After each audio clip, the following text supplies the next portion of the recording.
Battle zones still exploding in Kashmir, the most militarized zone in globe.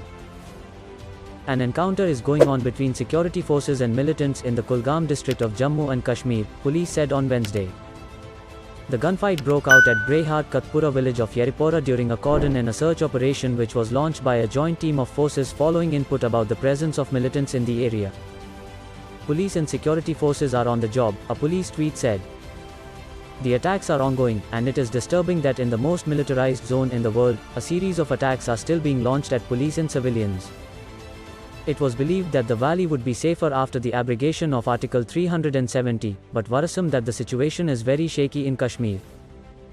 There is also a fear that innocent people are being killed more during these encounters. The Great Depression in Jammu and Kashmir. It is now 3 years out from the abrogation of 370 and 35A, and there was a Great Depression in Jammu and Kashmir, and even suicide rates spiked for the following reasons. Long lockdowns. Incessant lockdowns starting from the removal of Article 370 spiked up depression in the valley, with many youths getting into drugs or taking their lives. Of course, COVID-19 lockdowns added to the misery. Not given freedom of expression. Despite the euphoric claims from the center of the happiness and joy exuded by Kashmiris for the removal of Article 370, the Kashmir viewpoint appears to be different, with many groups and people stating their grievances. This is because the police can just pick up anyone under UAPA, even if they are simply protesting absolutely removing personal liberties from Jammu and Kashmir.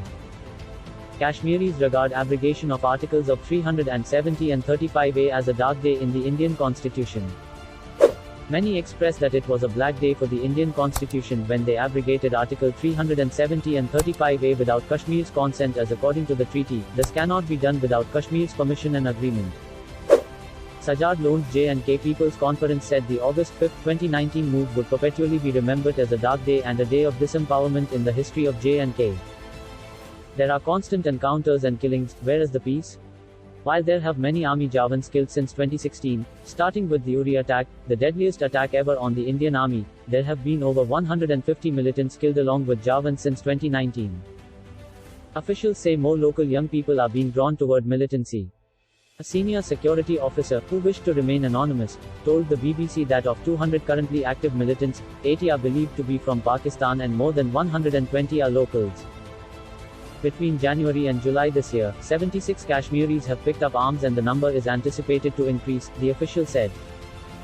He said that no new foreign militant had been added to the list of active militants in Kashmir this year. But the names of locals are being added every day.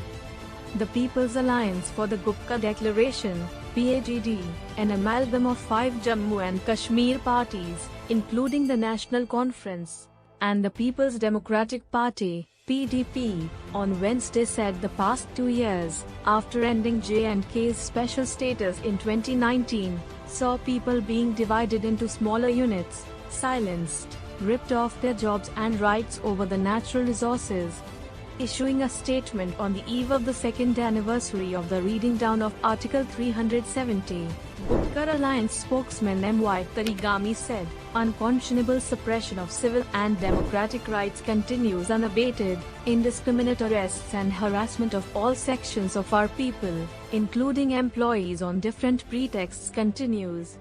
The Alliance shall not succumb but continue the struggle in defense of rights using every opportunity through peaceful and legal means," he stressed. Mr. Tarigami said the BJP's Naya Kashmir slogan is a joke now. By demolishing the constitution of J&K, it has crossed all the limits of constitutionality. Protection of jobs and land rights were removed arbitrarily, which has deepened the alienation and sense of insecurity in all the regions. The economy of J&K has virtually collapsed, as tourism, trade, agriculture, horticulture, and handicraft sectors were badly hit, he stated.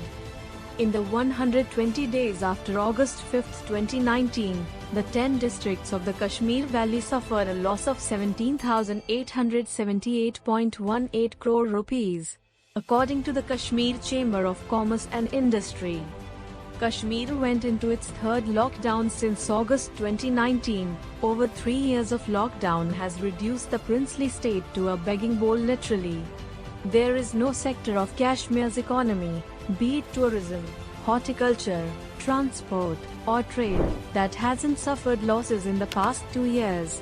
Economy was already on its deathbed, said Sheikh Hashik, president of the Kashmir Chamber of Commerce and Industry, KCCI. Somehow we were trying to survive, then came the pandemic.